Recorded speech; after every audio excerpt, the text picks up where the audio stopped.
ನಿನ್ನ ಕನಸು ನನಸಾಗಿಸು. ನಿನಗೆ ನೀನೇ ಸ್ಫೂರ್ತಿ. ಜೀವನದಲ್ಲಿ ಏನನ್ನಾದರೂ ಸಾಧಿಸಲು ಸಾಧ್ಯವಿದೆ ಎಂದು ನಂಬು. ನಿನ್ನ ಗುರಿಯೆಡೆಗೆ ಸಾಗು, ಜಗತ್ತೇ ನಿನ್ನದಾಗುವುದು. ನಿಮ್ಮೊಳಗಿನ ಶಕ್ತಿಯನ್ನು ಗುರುತಿಸಿ. ಪ್ರತಿಯೊಬ್ಬರಲ್ಲೂ ವಿಶೇಷವಾದ ಪ್ರತಿಭೆ ಇರುತ್ತದೆ. ಅದನ್ನು ಹುಡುಕಿ ಬೆಳೆಸಿ ಜಗತ್ತಿಗೆ ತೋರಿಸಿ. ಸೋಲು ಗೆಲುವಿನ ಮೆಟ್ಟಿಲು. ಸೋತಾಗ ಕುಗ್ಗಬೇಡಿ, ಅದರಿಂದ ಕಲಿಯಿರಿ. ಮತ್ತೆ ಪ್ರಯತ್ನಿಸಿ, ಖಂಡಿತ ಗೆಲ್ಲುತ್ತೀರಿ. ಸಕಾರಾತ್ಮಕ ಚಿಂತನೆ ನಿಮ್ಮ ಜೀವನವನ್ನು ಬದಲಾಯಿಸುತ್ತದೆ.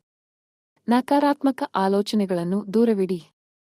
ಒಳ್ಳೆಯದನ್ನು ಮಾತ್ರ ನೋಡಿ, ಒಳ್ಳೆಯದನ್ನೇ ಮಾತನಾಡಿ.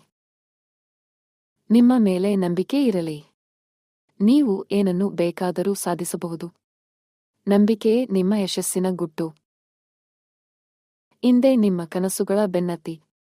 ಈ ವಿಡಿಯೋ ಇಷ್ಟವಾದರೆ ಲೈಕ್ ಮಾಡಿ, ನಿಮ್ಮ ಸ್ನೇಹಿತರೊಂದಿಗೆ ಹಂಚಿಕೊಳ್ಳಿ ಮತ್ತು ನಮ್ಮ ಚಾನೆಲ್ ಅನ್ನು ಸಬ್ಸ್ಕ್ರೈಬ್ ಮಾಡಿ. ನಿಮ್ಮ ಕನಸುಗಳನ್ನು ನನಸಾಗಿಸಲು ನಾವು ನಿಮ್ಮೊಂದಿಗೆ ಇರುತ್ತೇವೆ.